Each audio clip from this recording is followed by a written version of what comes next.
wasn't your violent nature that scared me. It was your room, your heart. Stop it. There wasn't anything in you. Miracles? See the astonishing video, then decide for yourself. My heart started racing and I just said, wow, it looks like Jesus. Miracles in Vision.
Son of a biscuit, it's a podcast. Ugh. Oh. Oh no, a podcast. It surprised me. I don't like it. I didn't expect it at this time of year, in this part of the country. Localized At this moment and this time. specifically over inside this family room. Goodness, Silver, it's a packed show tonight with the two of us. I know. I bet you're panicking there at the end because I showed up last minute. I was going to be like, screw those people. I'm doing it alone. And then it would just be a really bad podcast and not as engaging because playing off people is kind of an aspect of a podcast. But I'd have grounded out, read out stories as if people were paying attention. It would have been a thing. I would have showed up to watch it, just to laugh. You're like, maybe I shouldn't have shown up so I could deliberately just watch Red as he fumbles through a solo podcast. Yeah, I'd comment throughout the video, make fun of you. Oh, how kind of you. So speaking of the I do horror my that best. is. She's here.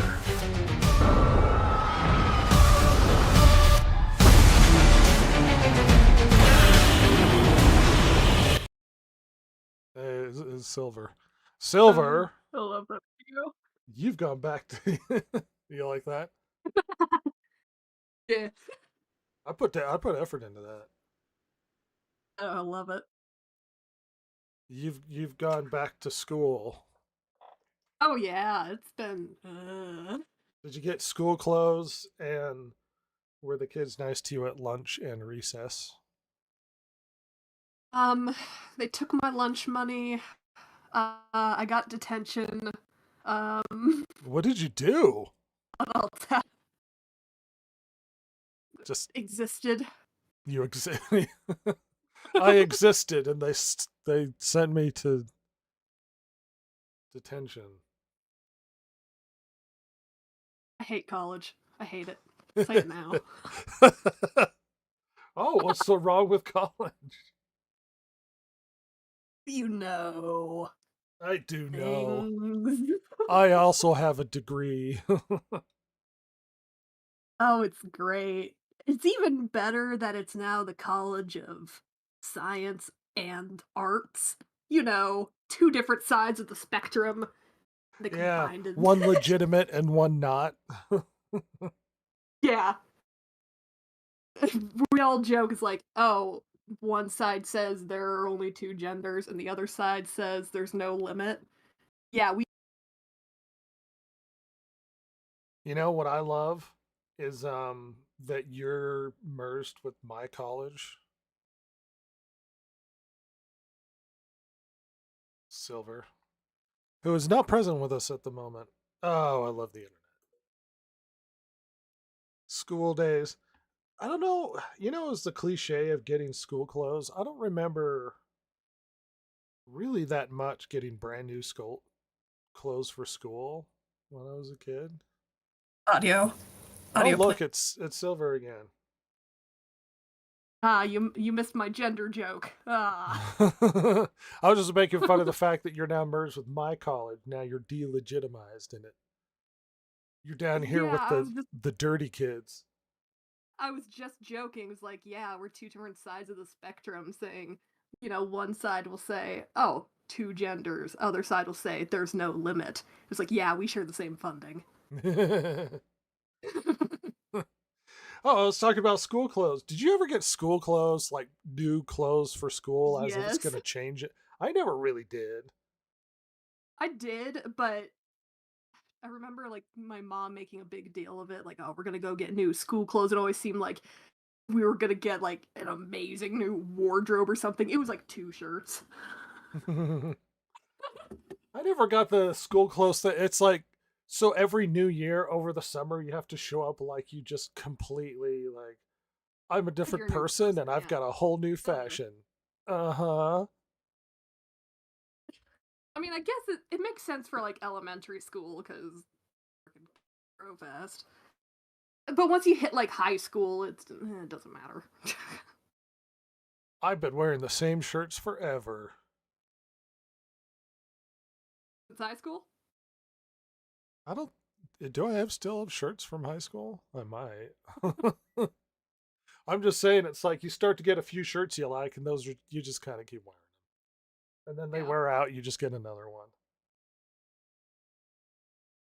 I mean, I'm not a girl, but I'm not gotta revitalize my style sort of person.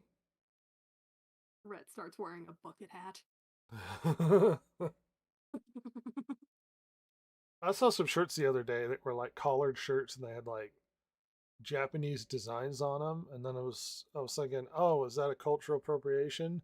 But then it also had like a cat on it. And I was like, is that cultural appropriation? Great question. Japanese is probably way off on it and says something like milk carton. Well, as somebody who doesn't really care, as I recall, when it comes to the Japanese, they don't actually care that much if people borrow parts of their culture, as long as you're respectful, sort of thing. Yeah. Because it's like they don't. The opposite side of that, though.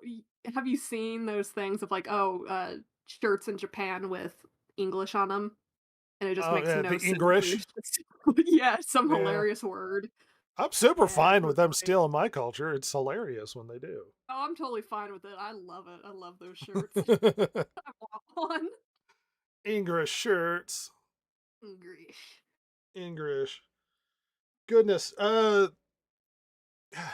mean, like every week, it's stuff happens, news hits. The big game release this week is the Metal Gear Solid Delta, which is just the remake of Metal Gear Solid 3. Where's Alpha? Where's Beta? I don't know. Was the thing? No, they just skipped straight to Delta. They did go straight to Delta. Does it go Alpha, Beta, Delta in that order? Question. Because if this is Metal Gear Solid 3, then that would kind of make sense. It would be Alpha, Beta, Charlie, Delta. Oh. Is Charlie a Greek sign? No, it's... They use, what is, like, the things that police use for reading a license plate. Oh. When they're reading it out. The military, yeah. Yeah. I was just speculating. It's like, well, if it's the third one on the Greek symbols, because it uses the Delta symbol, then technically it would count for the third game. Maybe that makes sense. Alpha, Beta, Gamma? I forgot about Gamma. Everybody forgets about Gamma. Oh, me. Google. Oh gosh. I'm just going back to physics. She's having a PTSD flashback. Oh yeah, it is. Alpha, beta, gamma, delta, epsilon. Epsilon. That's fun. You know one thing I learned about that I was never aware of. Well, of course, I don't mix with these groups or subcultures. So I was watching a video on. So there's people who get obsessed with VR and they get into this VR world, and much like furries, they'll dress in outfits and then self-identify as those personas. Sometimes actually furries, like fursonas, sort of thing. And they have a concept in that in that world called phantom sense. So much like you have phantom pain, where if you lose your Limb. arm, you have pain in that limb, even though the limb doesn't exist, because your mind still thinks it exists, just trying to process through signals with the limb that's not there. They have something they call phantom sense, where they almost treat it like a magic power, where like let's say if you walk through somebody in VR, they claim that they can feel it in real life. Oh, like their character walks up to a fireplace and they're like, "Oh, I can feel the warmth of the fire," Yeah. or something. Yeah. Yes. Yes.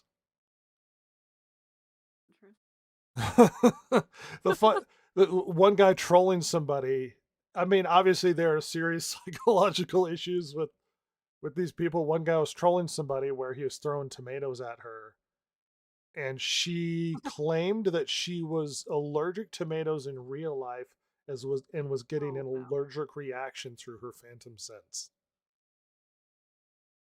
This is when the phrase "touch grass" is used. Well, look, I mean, if you're going to live in this delusional internet world and claim powers that no rational person can prove or science can't verify, but that you have a phantom sense where you can feel things through VR in a magical way.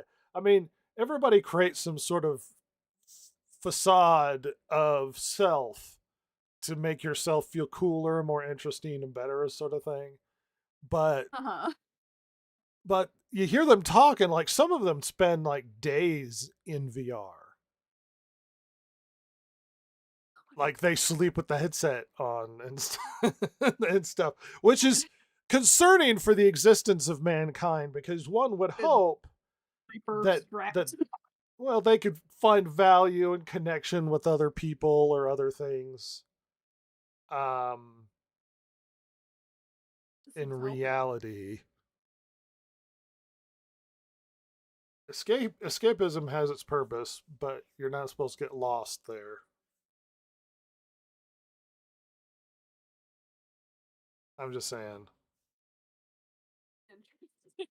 I learn stuff every day, Silver. I'm becoming uneducated. In your VR experience? Do I have phantom sense? I mean, when Silver's mean to me, I feel the real pain. Oh. You haven't been playing like Beat Saber and the block comes and hits you in the head and you feel it? Embarrassment. Maybe I do have phantom sense.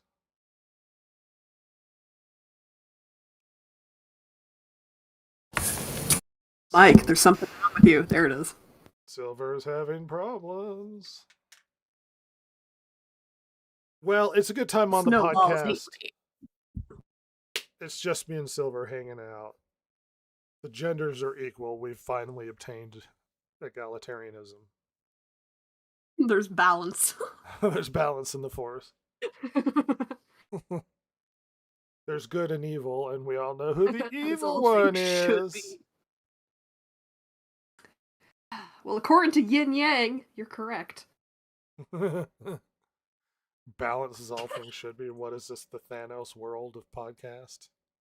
Oh, heck yeah. We're gonna kill half of life in the universe. We are inevitable. I am inevitable. Nap.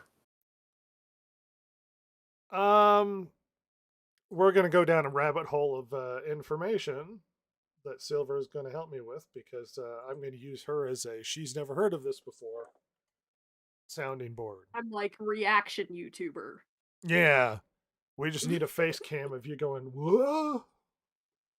Yes. No one. Can I just say no one naturally reacts the way the reactors react?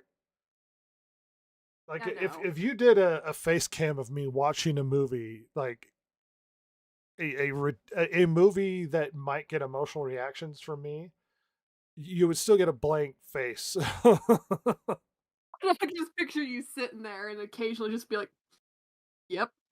hmm Dad, a movie.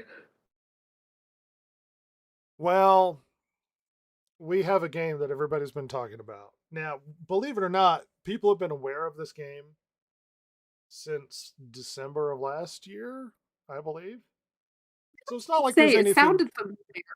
Well, it's not like there's anything shocking. I think we might have even brought it up in the podcast. It's stupid. Yeah. Everybody rolled their eyes, but they had a presentation recently, and it's finally hit sort of the general audience perception. Like suddenly everybody's aware that this game exists, and a lot of fallout has occurred in response. And what is that? Well, as I shape this podcast live here, in a shocking turn of events, a game made about immigrants immigrating across the border has got a lot of negative reaction. Bless me. So, Silver, there's It's about like surviving the desert, making their way to the border, hopping the wall. yeah, kinda. Let's read on a little bit from this article from that Park Place. Anime Interactive, the studio behind Take Us North, one of the most controversial games of the year, has erased itself from the internet. After growing scrutiny, connected it to Microsoft, Wings Interactive, Sweet Baby Inc., and even the United Nations. At the center of Firestorm is Take Us North, a narrative survival game developed by Anime Interactive. The project was pitched as a socially conscious experiment, an empathy-driven title where players take on the role of a guia or guide or coyote, escorting groups of migrants as they cross deserts, fences, and border patrols on their way into the United States. On paper, the developers described it as a way to shed light on migrant struggles. Drawn from interviews and anthropological research, mainstream outlets like Wired eagerly promote it as an empathy machine. Microsoft lent legitimacy through its id at Xbox Developer Acceleration Program, which provided early funding and exposure. But critics saw something different. To them, Take Us North was less about storytelling and more about glorifying criminal coyotes and normalizing illegal border crossings. After all, in practice, the player isn't just telling stories, they are actively role-playing the process of smuggling migrants in the United States. The controversy might have stayed within gaming circles if not for the independent watchdog channel, Gothic Therapy, hosted by master of the TDS and Writing Raven. Their investigation argued that Take Us North wasn't a grassroots indie project at all, but rather the product of a carefully constructed pipeline of institutional support. Now let's talk about, before we go to the controversy and all of the stuff attached to it, let's actually just talk about the game really quickly. So as they described it, it's a empathy machine meant to get us sympathetic to people trying to cross the border. I know this might find, like, as a not strictly non-political podcast, we try and sort of steer clear of being hyper political about everything. However, you might find it shocking that I am empathetic to the plight of human beings who struggle especially when it comes to border crossings. And part of the reason why I'm empathetic is because the situation that's created around the border creates a lot of human drama and sacrifice and horror that should not exist because they are allowing people to cross the border. In as delicate a way as possible, border crossings, look, you are basically playing the role of a coyote smuggling people across the border. Coyotes are terrible people. Like, this is whitewashing in the most horrific way. They are awful, awful people, taking advantage of migrants, stealing their money, and forcing them into situations that are not good. Selling people into sex trafficking, especially when it involved children, murder. See, I know that said coyotes, so go on. Murder, leaving people in the desert to die, and when they don't pay you extra money when they get over the border, or when their families don't pay up. There's a famous case where they trapped them all in a tractor trailer and abandoned it, and there were hundreds of people found dead, basically cooked in the desert sun, left to die there. This is a horrible business of people taking advantage of vulnerable people who are desperately trying to get to a place that's better than the one they're at, which is confounded by bad border policies and encouraging people to come across. If they didn't feel like they could get here, then this sort of horror wouldn't occur.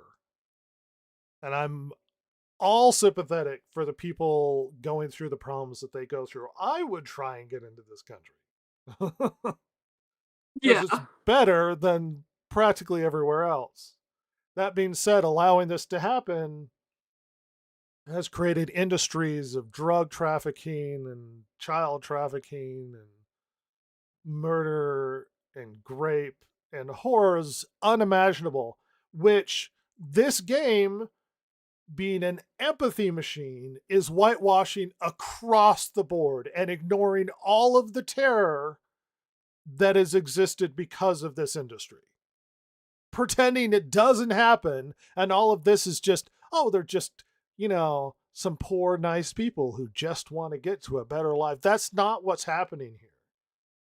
It is horror and destruction on a scale that should not be happening in a situation that's like a human disaster of epic proportions, which should be an international concern. But everybody looks the other way because they don't give a crap, because whatever. And then we're going to paint it in this propaganda way. It'd be one thing if the game presented it in a balanced way, but this is the worst sort of propaganda, where they're presenting this story and this situation as if it's all just good people trying to get over and get a better life. Like, all of that is pretending all of the other stuff isn't happening at the same time. Like this is just pure propaganda. Zero empathy for the actual horrors that occur. An empathy machine, my ass. Zero empathy for the terror and horror that occurs because of the smuggling across the border. And the fact that they have the nerve to make a game like this and then be like, no, it's good, whatever. And you're playing one of these guides, right? Yeah, you're playing at Coyote, and they're acting like you're just a good person. Oh. Yeah. Oh, no. Okay. So it's basically a game where you're trying to get these people across the border. It's like a survival game. The border. Yeah. I don't know what to say. Yeah. Yeah, I mean, that's controversial enough. Like, this game is controversial enough. And the fact that they thought that they could make something like this with no response. Press E to abandon. Press E to abandon in the desert if she doesn't give you sexual favors. You have, for some reason, in the top right-hand corner at all times is, like, how much money you have. Kidnapped child. Oh gosh. It's like, yeah, you get a cutscene in the middle of the night, and it's just like, press E to kidnap.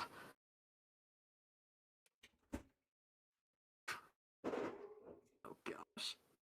Hate Oh my it. gosh. Hate it. Sorry, Problem? I leaned away to grab a drink. Um Oh. Yeah, well, and that was the biggest problem because everybody talked about like the separation of families on the border.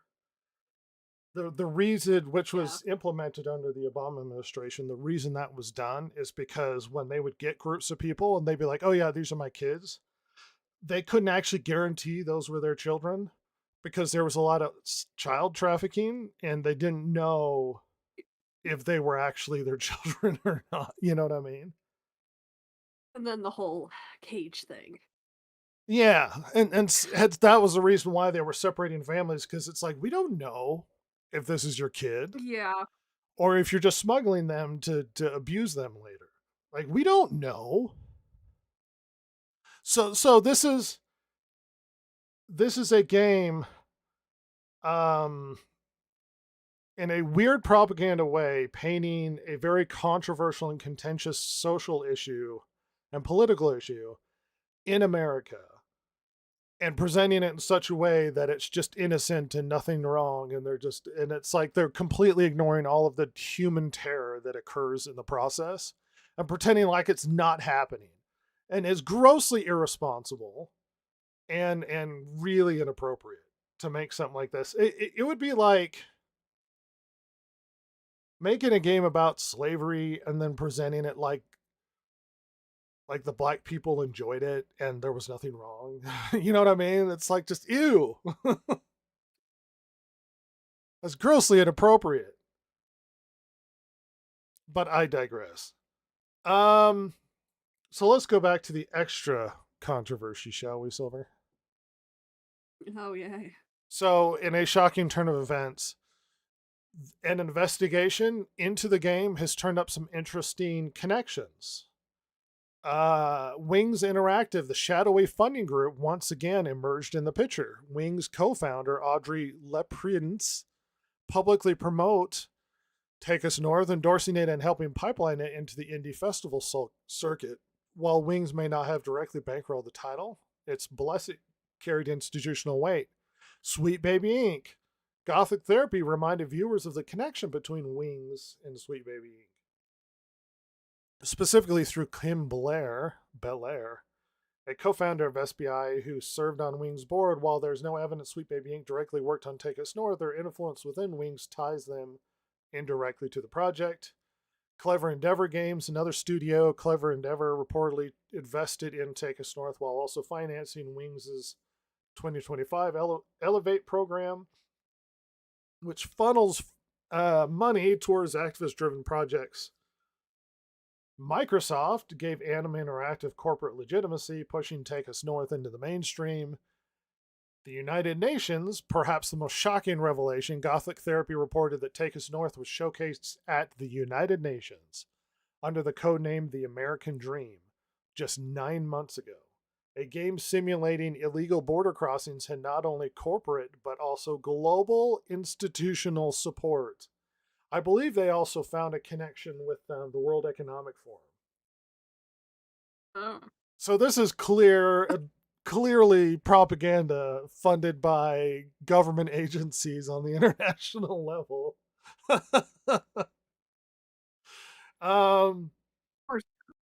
Yeah, this web of connections painted Take Us North as far more than an indie experiment. It was a case study on how Wings, Sweet Baby Inc. and their allies funnel activist projects into the spotlight, and how corporations and even international institutions help protect them. For all the institutional backing, the public wasn't buying it. On Game Trailer's YouTube channel, Take Us North trailer languished at only 3,800 views with an embarrassing 433 dislikes to just 69 likes as of August 26. Anime Interactive YouTube channel fared no better with just 61 subscribers. Without Microsoft Wings and festival endorsement, the game would have likely gone unnoticed. The project only broke into mainstream once influencers like Asmongold, Smash JT, Grums, and Gothic Therapy began exposing its premise and connections. Even Elon Musk responded to the controversy, calling the project simply weird. And here's where things get even weirder. It was in the midst of the growing scrutiny that Anime Interactive made its most drastic move yet. It scrubbed its entire online presence. That's right. All social media disappeared, including its website and YouTube channel. Oh my gosh.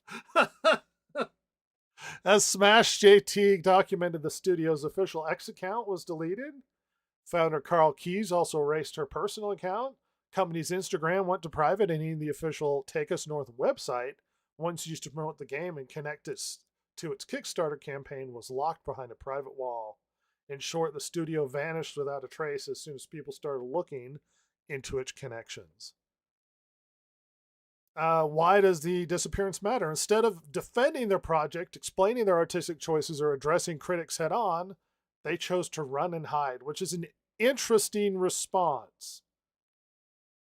It suggests that the studio is unprepared to answer tough questions about its funding sources and institutional support, and that the backlash pierced through the PR glossed and stuck at the heart of the project's legitimacy.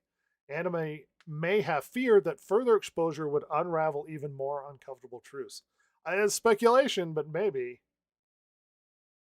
Far from quelling the controversy, the disappearance amplified it, and everybody started asking questions about what on earth is going on. Every deleted account, every locked page became fuel for those arguing that Take Us North was never just a harmless indie story, but part of a pipeline the industry doesn't want discussed.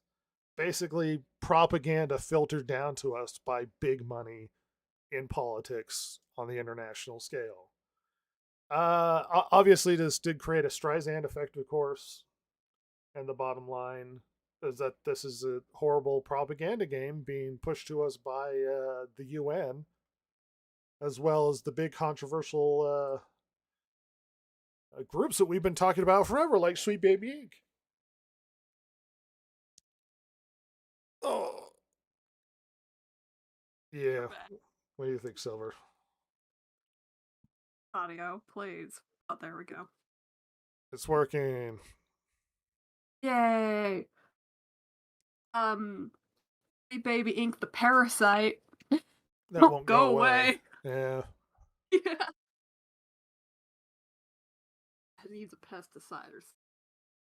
This one I think they're like gone, done with. They're back. Oh yeah, they ain't going away. Well, what do you think about this whole controversy now that you're aware of sort of the scope of the thing?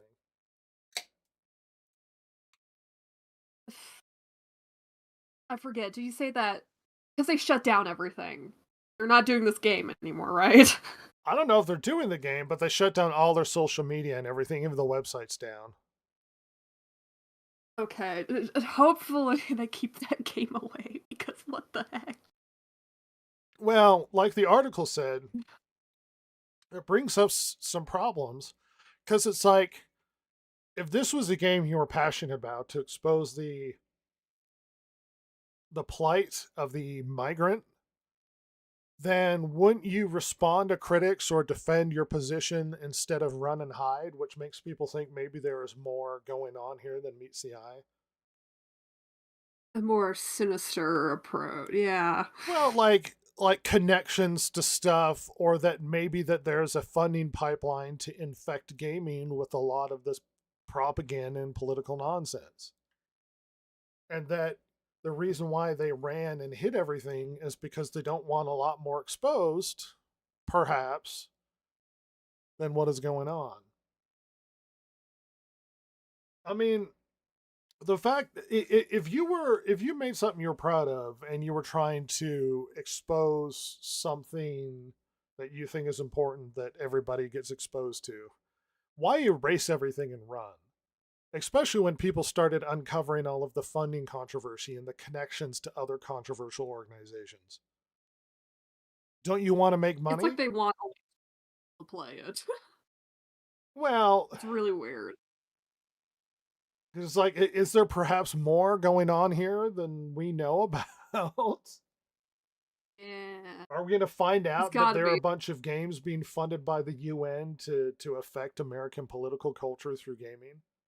And if that's Oh the case, no. then that's a big concern, because I wouldn't be surprised if that's going on. It would not shock me that somehow you'll find out that the reason why certain games are the way that they are is because there's some weird funding from the government or the UN or the World Economic Forum or some other weird conspiracy esque. Because it's like it's only conspiracy until you can start to prove it, and we've already known that the UN, the British government, the Canadian government, the American government has been involved in funding some of these politically minded, propaganda motivated games. I mean, wasn't Dustborn partially funded by some European countries as well as Canada, and that big like political game where it was like in the future where MAGA took over and it was a diverse group of different genders driving around the country. Gosh. Let's see. A quick Google search lists the European Union Yeah, funded Dustborn. funded Dustborn to the tune of like Yeah. millions of dollars. One of the biggest problems when it comes to these sorts of things is there's an expectation that when they make a lot of these, we had this conversation last week about the influence and the problem with Hollywood. The intention was to affect culture and change culture in such a way that they could dictate our opinions and then move us in a certain direction. And when you're trying to change a culture into something you want it to be, you have to infect a lot of different avenues. You have to control things like schools and media and pop culture. And when it comes to pop culture like us, our biggest grievance is that you're making pop culture bad. You're making it more political and you're making shows worse, not better. I mean, Marvel was great until it wasn't great. And it started to not be great when the writing got bad, the storytelling got bad, everything became cookie cutter, and it became more political. They started to insert messaging. They started to deliberately try and affect and control and change the politics of the shows that you're watching to try and put in a message into everything. Much like gaming, I'm not shocked that they're doing those sorts of things.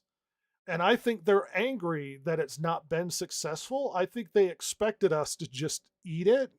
And I think they're angry that all of this effort and time and whatnot that they put into it isn't actually resulting in a changed culture that they expected to happen. That they thought that we were just widgets and they could insert their sticks into the soup and then shift us the way they wanted us to be, and we're not changing. Changing games like this, I mean, the reason why Sweet Baby Inc. was a big problem is because we learned that there were companies like Sweet Baby Inc. that would give games credibility when it came to the DEI sort of content. And what you want to do is get a company like Sweet Baby Inc. attached to your project so they can make comments, so that you can turn to big funders on the international stage like your BlackRocks and whatnot and the UN, who will look and be like, oh, well, you use Sweet Baby Inc., which is a big DEI group, which will give you funding because they're trying to control the culture. That was always the plan. And this is just another indication that not only are they trying to infest their little fingers into everything, but that this game is a direct result of trying to actually manufacture a game with propaganda in it to affect political opinion, to direct people's attention, to make them think about the migrant crisis in a different way than the actual humanitarian horror show that it actually turned into. Or am I just gone insane? And now. I mean, it's concerning when you start to like track the money back. It's like, oh, they're doing this on purpose. Like they're funding this on purpose. I mean, how shocked would you be if you found that one of your favorite games had like involvement from the United Nations, and that they were deliberately trying to influence stuff to make it political in such a way, to change the culture in such, and you're like, oh, it sucks, and you're at fault, and that's why Yeah, everything's you're like, terrible. super sketchy. Stay out of my game. See out of the games. Well, that was always the big, argument from the beginning when it came to gamers through Gamergate 1 and Gamergate 2.0 is the sketchiness and the involvement that a lot of these groups had in gaming. That they are deliberately, tilting the scale sometimes when it came to influence stuff like gaming and media, movies as well. Deliberately trying to insert messaging and politics into things. And it's like, oh, well, you just don't like women. You just don't like women. That's why. Well, first of all, I don't mind women in comic book shows or in video games. But the problem is when you present them, for example, it's like, oh, we love superhero movies. Well, we're going to make Captain Marvel. Yeah, but Captain Marvel is never a good character, and she's kind of abrasive and unlikable, and she's terrible in a lot of different ways. Well, you just hate women. It's like, well, no, I hate the kind of characters you're trying to create.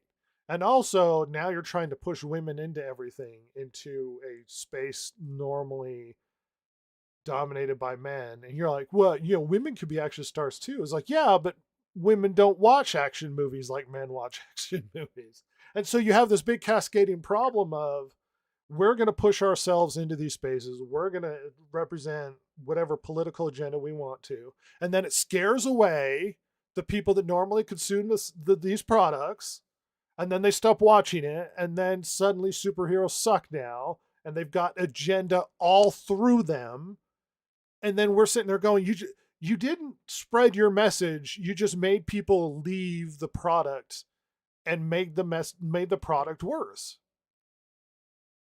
I mean, if you're going to make gay superhero. But what you're doing is you're stealing our stuff and then changing it. And then we're just going, well, I just don't want to watch it.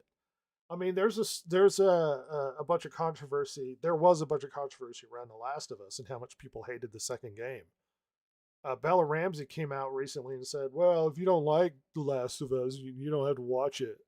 And everyone's like, deal. Like, The Last of Us Season 2 had a big drop in viewership.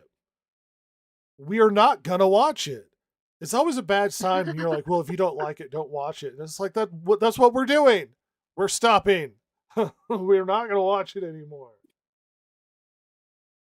They say that a lot, don't they? Yeah, that's a bad sign when somebody says that, because they're being dismissive of concerns of people who are actually fans. I mean, they had They that did that with with the Acolyte and yeah, Doctor Acolyte. They Who. had that with the comic book industry, where it's like, well, if you don't like my book, don't read it. And everyone's like, okay. Like, we're not imprisoned. This isn't some weird communist dictatorship where we're imprisoned and we have to consume the propaganda you feed us. We don't.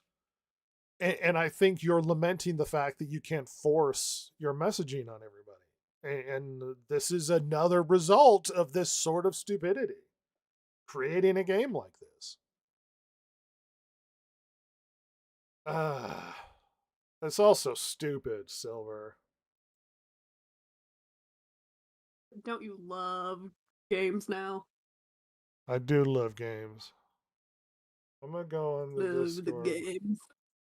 Where is your Silver? I can't turn your volume up more. You're slightly quiet. Come closer, Mike. I'll ASMR it. Ugh. Eat that mic, Silver. Welcome to the DG podcast. Ba-dum-bum. Hey, everybody. I gotta take a dookie, and Silver's joined me in the bathroom. The Distracted Gamer Podcast. Big steaming pile of news dump. Here I am with my co-anchor, Silver, to discuss On the the two toilets. news. Well, we each got our own toilet. We can look each other in the eye as we take a dump. No? I need to run. I can't be here. I mean, why does it keep reformatting Oh my gosh. My news. Hates you. Oh gosh, that face. I don't want to be mean to her, but she's not a looker. She just isn't. That's the last thing I expected to show up just now, just Bella Ramsey face. And I was not prepared. Yeah, to be clear, her actual comment was, if you don't like the show, you can just play the game. And the problem is we didn't like the game either. Yeah, both sucked. Being dismissive of people's concerns. It's so hilarious that it's like, oh, we hated what you did with the game. And then everyone's shocked that they still don't like it when they did it in the show. Yeah, I know. We didn't like it. It's such a dismissive comment to make. Well, just don't watch it. And it's like, I won't. I won't. Let's move on. You have to. Hate women. Apparently Amazon has been trying to give away huge amounts of copies of Dragon Age the Veilguard for free. For years, Dragon Age franchise stood as one of the most, yeah, your preamble. Yeah, the game wasn't good. Everybody didn't like it. Between August 20th and September 2nd, Amazon Australia launched a promotion where anyone buying qualifying items, everything from routers to controllers, would receive a free copy of Veilguard. According to reports, more than 1,000 separate items triggered the freebie. Imagine buying a printer or a kitchen appliance and finding this bonus video game tossed into your order. That's not an exaggeration. Amazon's own Fine Print described the promotion as an effort to unload inventory. They sign the warehouses are overflowing with unsold stock. For a Dragon Age title once considered a guaranteed hit, that alone is humiliating. Amazon's desperation isn't the first time Veilguard has been pawned off. The timeline tells a story. Released worldwide in October 2024 for $70. 4 months later, it was part of Sony's free lineup for subscribers. I have it for free on PlayStation Plus. Hey, they just gave it away for free on Game Pass, Silver. It's available on Game Pass now. Oh. And then Australia, they've been giving large amounts of copies away for random purchases on Amazon. Yeah. It's just all-time peak was 89,000 at the start, and now you can only find around 1,000 or less players playing it. That's good. What you're telling me. Well, it's a good sign when they're trying to give your game away a year or so after it came out, where they're like, we have too many of these and we don't want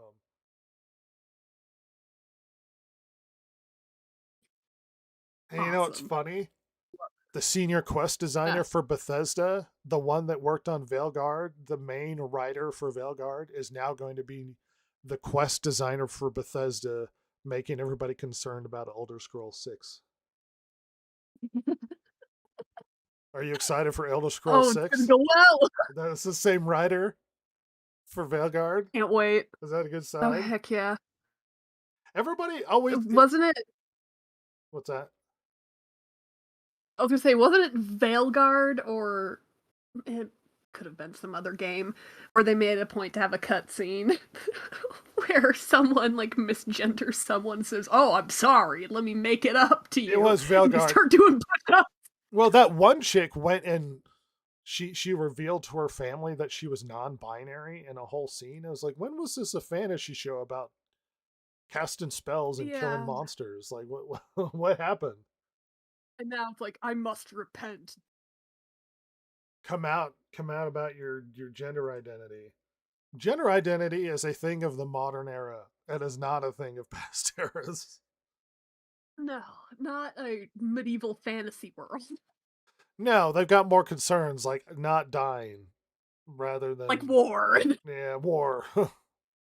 So, have you been aware of the Roblox controversy? Yes. So apparently there's a large amount of PDF files running around the Roblox servers, and it's been a huge problem. And so people independently have been trying to hunt down these individuals, only resulting in Roblox banning them and going after them, which resulted in more exposure and more drama.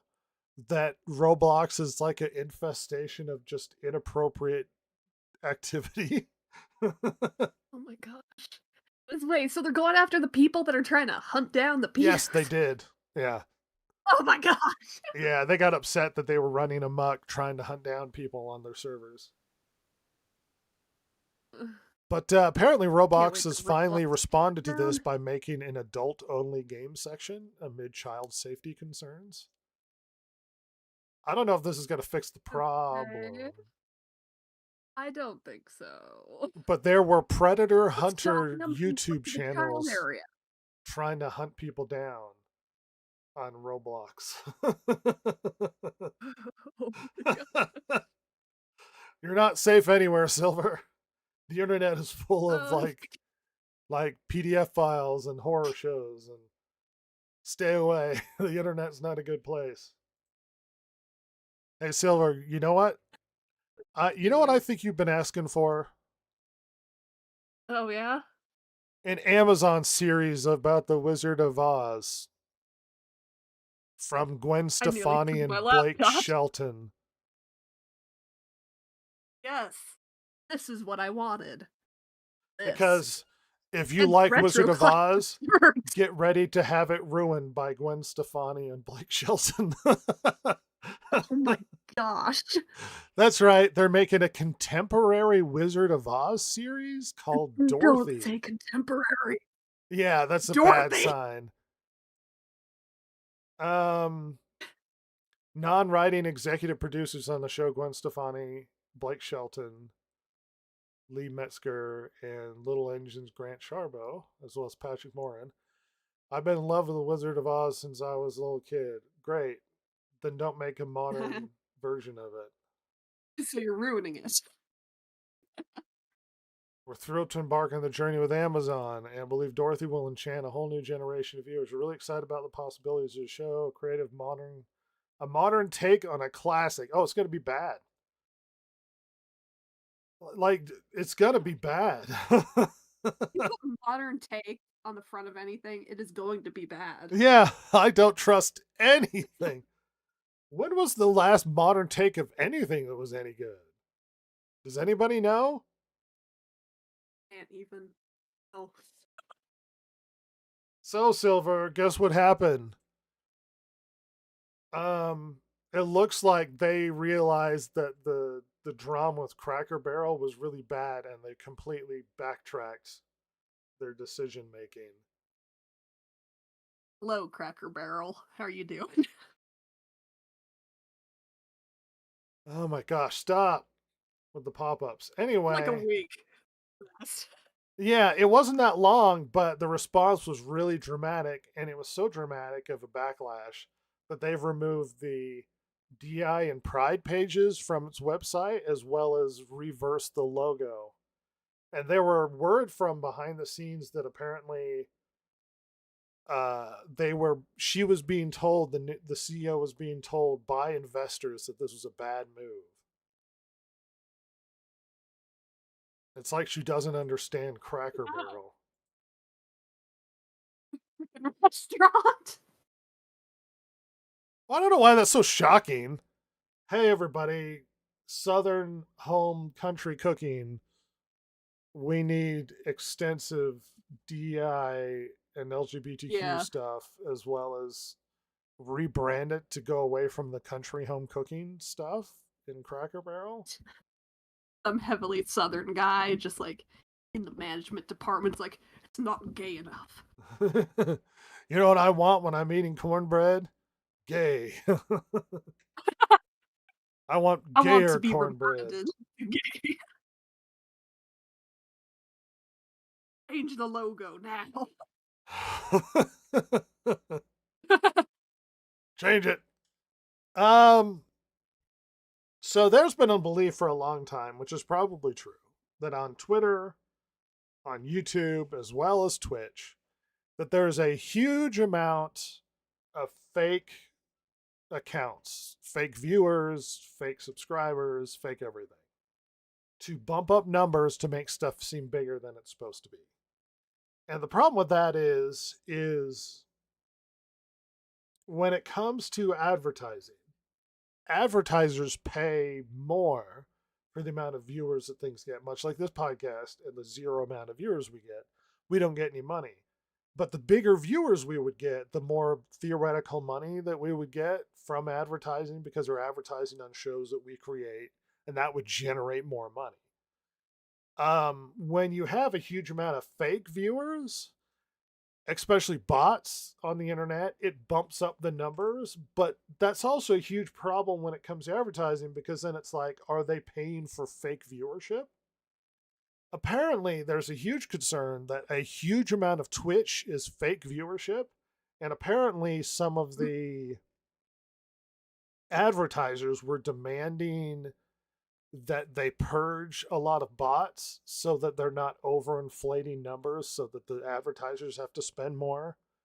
So that they were basically saying, well, you need to purge a lot of bots so that we're not investing in a bunch of fake viewers that aren't generating any, response, sort of thing.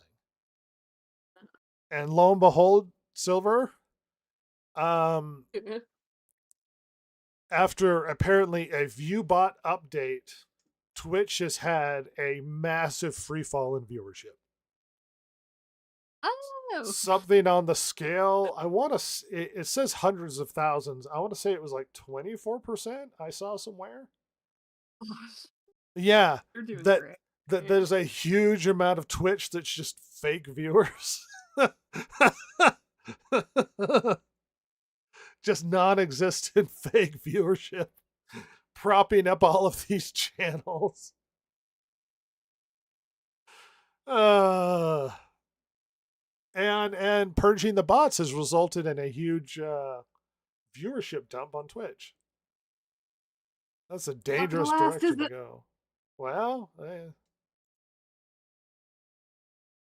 it's also a shocking turn of events. K-pop Demon Hunter soundtrack has made Billboard history.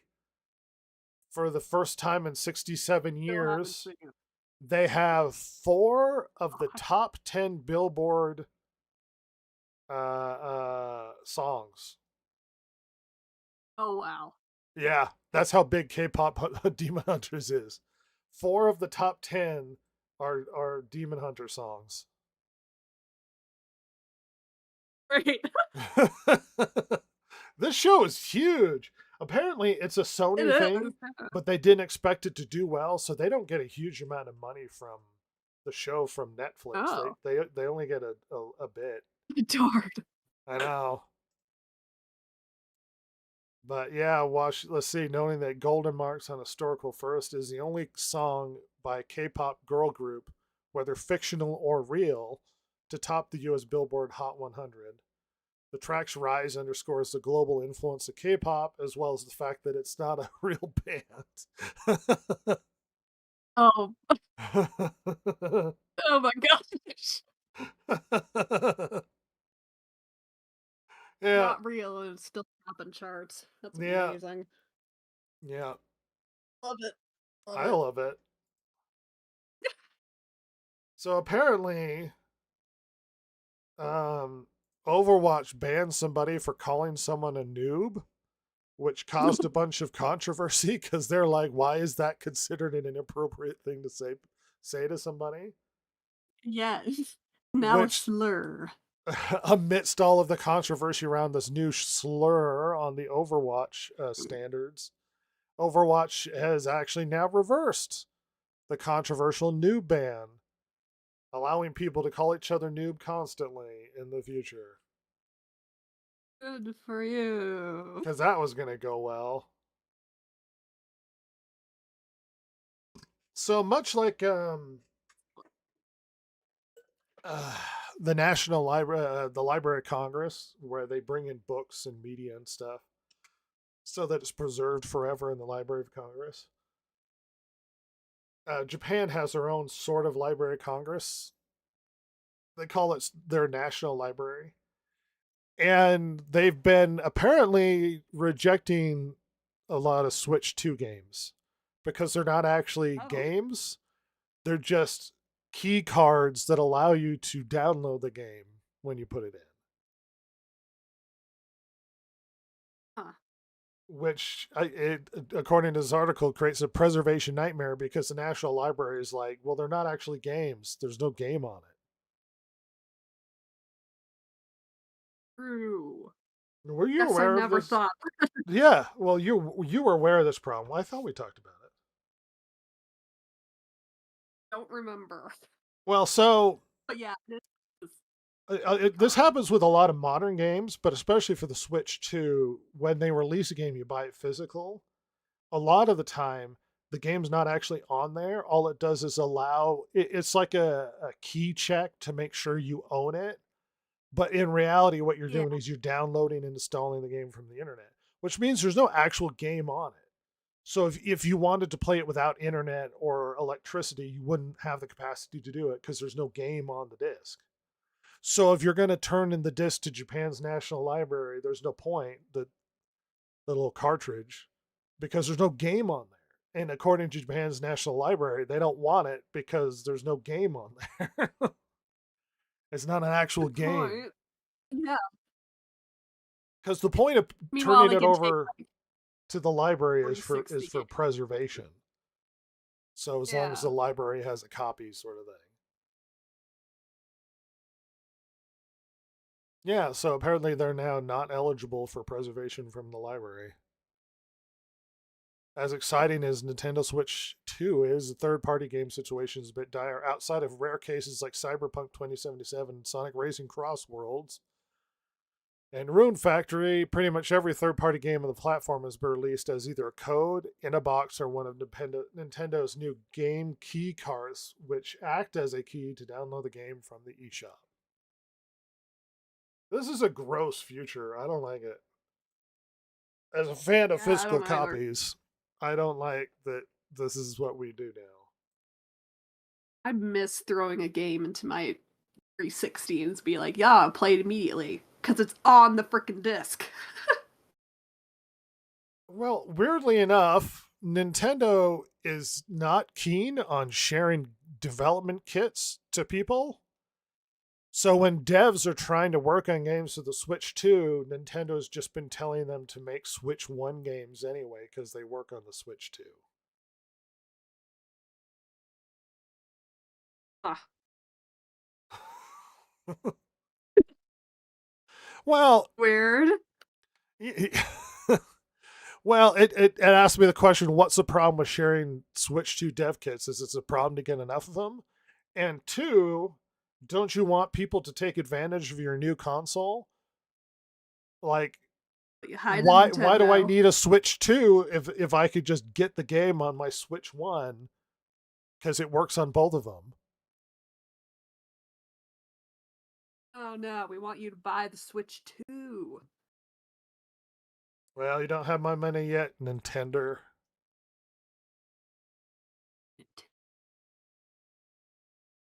Something that Ross was thinking about being here to talk about, but he is not here available. Pete Parsons is leaving Bungie after 23 years at Bungie, has left the studio. He's presided over a bunch of success and a bunch of bad stuff going on at Bungie. And Ross, I believe, was really happy about this because he's been pissed off at the direction Bungie's been going for a while because his favorite games were Halo.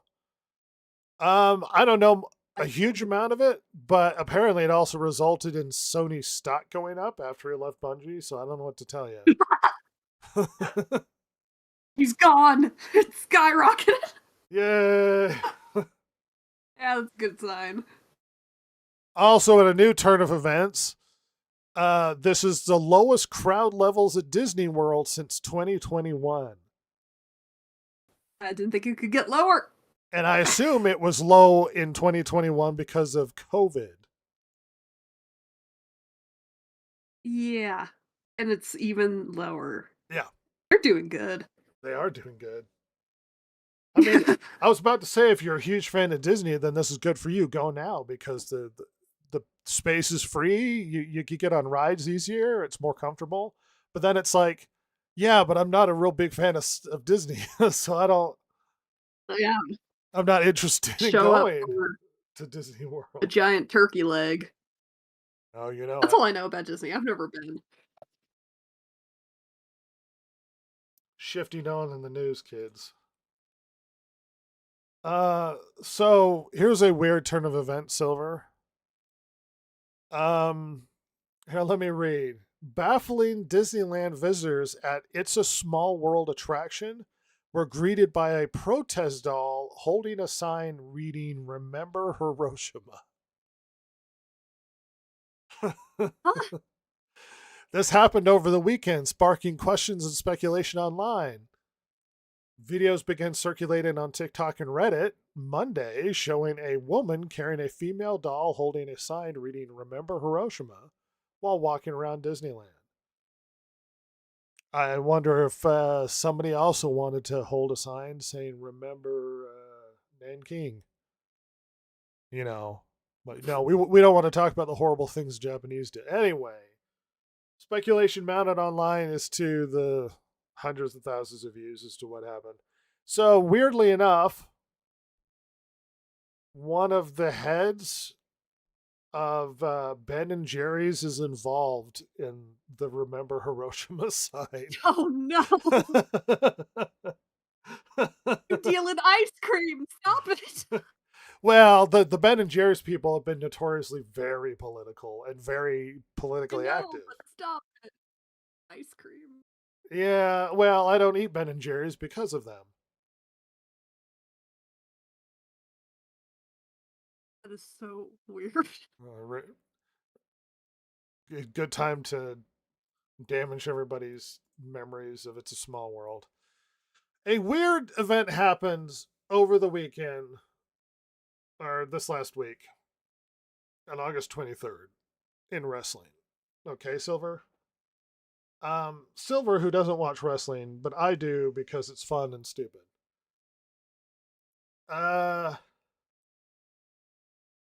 So the simple terms is wrestling is fake, but the more accurate way of describing it is wrestling is it's like a play. It's like watching a sport where they're trying to create drama and whatnot, and they all know how things are going to play out. It's still a physical activity where people are getting thrown around and hurt and whatnot. The best I can tell is the wrestlers tried to create this drama with this guy named Raja Jackson, whose dad is a famous MMA fighter, Rampage Jackson.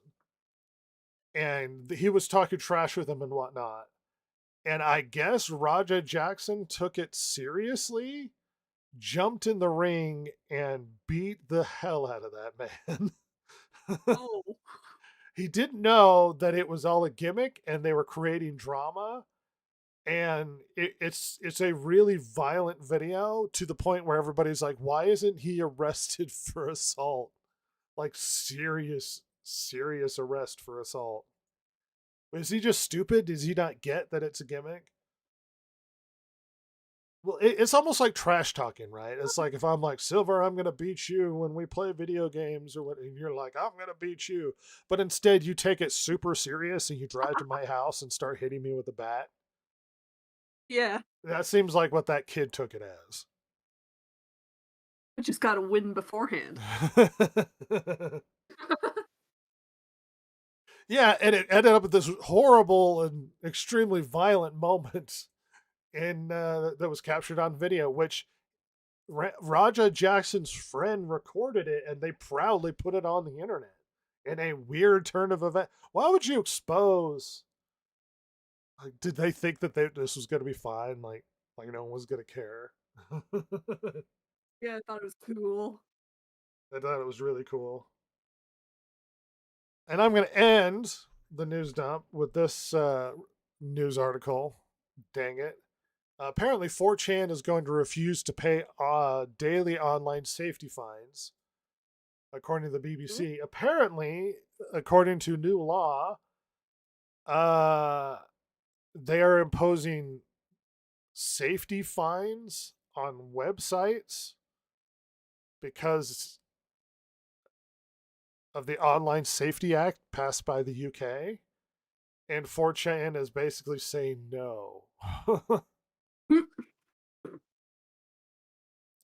Simply because of the law passed in the BBC doesn't mean that 4chan is is part of a U.S. tech firm, and they are under no obligation to obey the UK's laws. I suppose the only result the UK would have is to just ban 4chan from UK internet. But see, that was the biggest problem when it came to like the strikes in America, where they had all these strikes so the people could get better pay and whatnot. And whether or not you thought that was a good thing with the writer strike and the actor strike and whatnot, they're just going to move production overseas to places like the UK or Korea or whatever. Why? Because they're not subject to our union agreements. So it's like, well, whatever, we'll just move it to a place where we're not subject to. You have to account for the fact that we live in a much more globalized world, and industry can just move. They don't have to do what you tell them to. And much when it comes to an online safety act in the UK,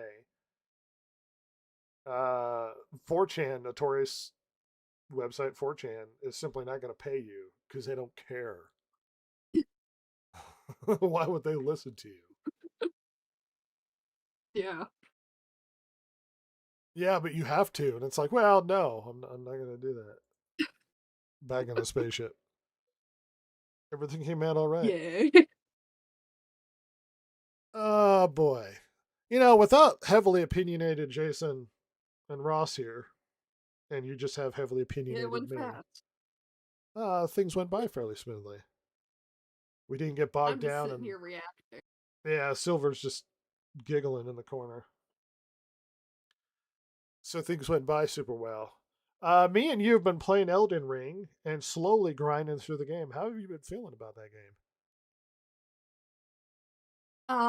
I definitely like it more now. Yeah, you weren't a huge fan of Elden Ring from the get-go.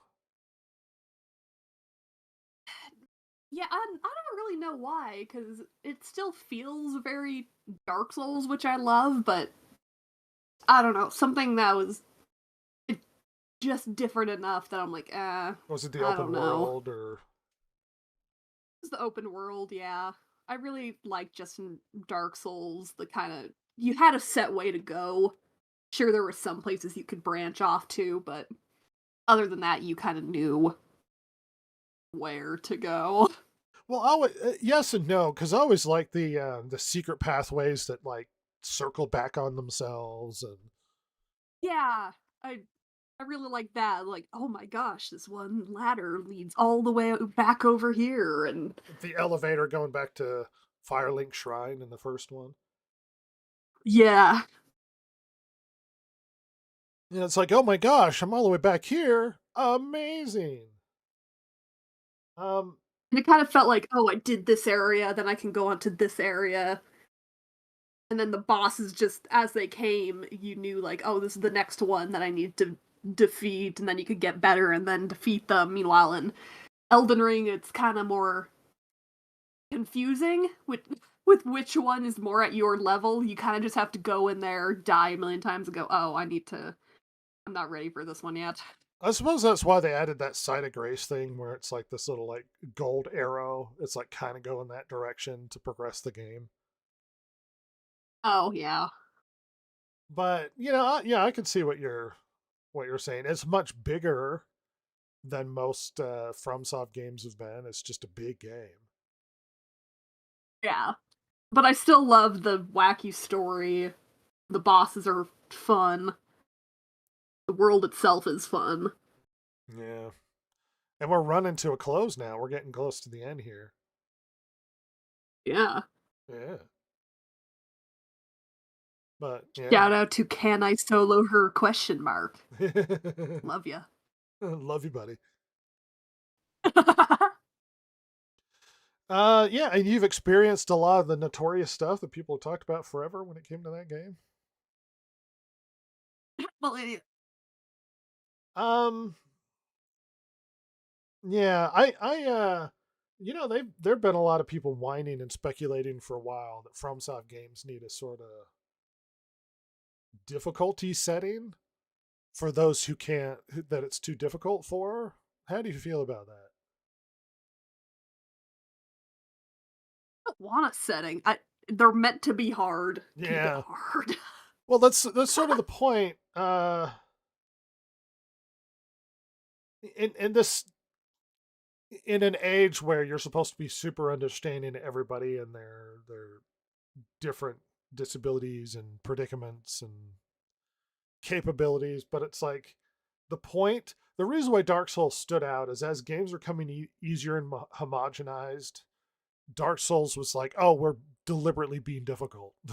Like, we want to be Yeah. hard, and the point is it's supposed to be an accomplishment to beat it. That's It the does. It feels so good to beat a boss. But well, and on top of that, if you the point, so let's say, much like a piece of art, the point of the experience is the difficulty. Like, it's the trial and error, it's the learning the boss moves, it's the getting to the next boss door, it's to understand how to beat everything. It's the what do they call that style of gameplay where you level up and you keep going out until you can get farther. Anyway, the point of it is the difficulty. Like, that's the point of the experience. So if you take away the difficulty, then the game's no longer like, you take away all the purpose of what the game's supposed to be. It's supposed to be a wall you hit your head against over and over again until you break through. Yeah. Like, that's the point of the experience. So if you take that away, then you're eliminating the whole point of what the game is supposed to be. The purpose of the game is to be difficult. That's literally what it's trying to do. You get rid of difficulty, and then it's like, well, where are we then? Just some game where you just get to beat it, and you get that endorphin high that you beat it even though you didn't really beat it. You accomplish something where you even though you don't didn't lose really earn it. anything from being defeated. You just get a good old try again immediately. Well, right. It's like having a puzzle game and just looking up the answers to the puzzles. Yeah, that's boring. It's like, Why well, play the game then? Well, I beat it. It's like, oh, you figured out those puzzles? Oh, I looked it up. Well, it's like, well, then did you really beat it? I had to walk through. Well, then, and there are places for walkthroughs, because some classic games are just impossible to figure out where to go. And there's a give and take. And I don't even care if you ruin your own experience. It's just there's a difference between somebody who cheated to get through a game and another person who earned it. It's like if I beat Malenia and I'm like, oh, I'm really proud of myself. And then somebody goes, I beat Malenia using a Guitar Hero guitar. He's cooler than me. He just is. Because it was harder and more difficult for him to beat the boss. Does that mean we both didn't beat the boss? Yes, I beat the boss. Does that mean that he's better at me? Yes, he absolutely beat it. More difficult. It's like I beat Malenia without any healing. Like, there's degrees to this. So the point of these bosses is to beat yourself against it. Anyway, something I was thinking about the other day. I saw some video where people were talking about it, and I was like, that is the point of Dark Souls, though. Is it's supposed to be hard. Yeah. It's supposed to be difficult. That's the rewarding aspect of it. To put a huge amount of effort in, The game. overcome the difficulties, and then when you overcome the difficulties and you conquer the game, you feel satisfied. That, and surprisingly, you develop skills. If you cheese through bosses from one until the last boss, you don't develop the skill set in order to beat the boss that you need to if you cheese through everything beforehand. So when you get to the end and you don't have help, you can't beat the boss because you don't know how, because you haven't developed your skills. The point of the game is to get better, so that at the end, the culmination of all that you've learned. I mean, that's why me and Silver have been able to get through a lot of FromSoft games so much, is we've played them all. So we know how to fight these bosses. Yeah.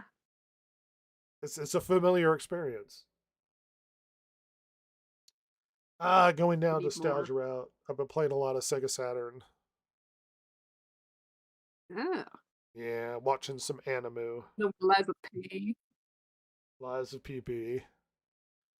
And some Metal Gear, as janky and silly as Metal Gear always has been. Delta's great. If you're a big Metal Gear fan or a fan of Metal Gear Solid 3, it honors the third one. Don't be afraid. It's a good game.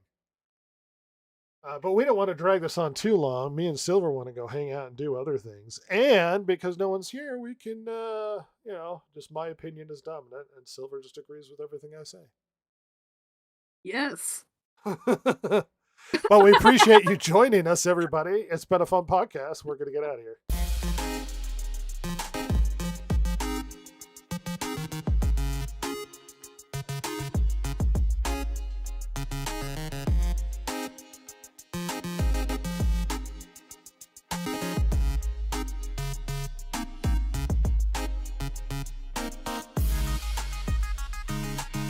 If you like the show, follow Rhett, Jason, Ross, and Silver, the world's most lethally stupid internet personalities, on Twitter at DG Podcast or on Instagram at Distracted Gamers.